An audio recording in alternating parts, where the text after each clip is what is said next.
बिस्मिल्लाहिर्रहमानिर्रहीम। अस्सलामु अलैकुम वरहमतुल्लाहि वबरकातुहू। मेरे भाई और बहनों, हज मुबारक का दिन बड़ी अज़मतों, रहमतों, बरकतों और फजीलतों वाला दिन है।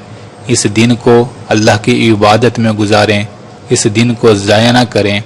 इस एक दिन अगर आप बेहतरीन तरीके से अल्लाह का ज़िक्र करेंगे, दुआएं करेंगे, तो इंशाअल्लाह आने वाली ज़िंदगी बड़ी पुरसकून गुजरेगी। और आज की इस वीडियो में आपको एक वजीफ़ा बताते हैं।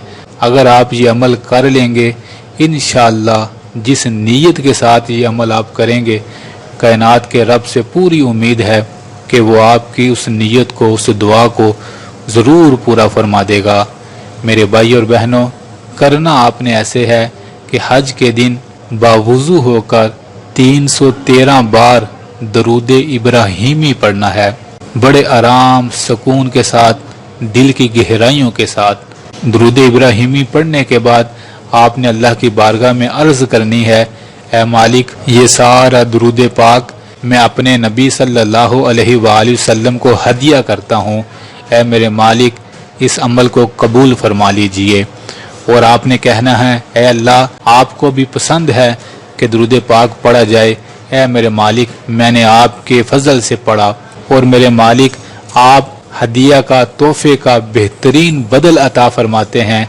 ऐ मेरे मौला, मेरी दुआ कबूल फरमा लीजिए। मेरी आज के दिन ये दुआ है कि मुझे मकान मिल जाए, घर मिल जाए, औलाद मिल जाए, इज़्ज़त मिल जाए, मेरी परेशानियां दूर हो जाएं। ये आपने दुआ मांगते रहना है जितनी देर हो सके।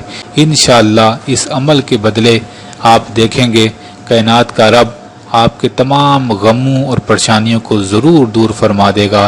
क्यों कि वो अपने बंदों की दुआओं को बेहतरीन सुनने वाला और कबूल करने वाला है।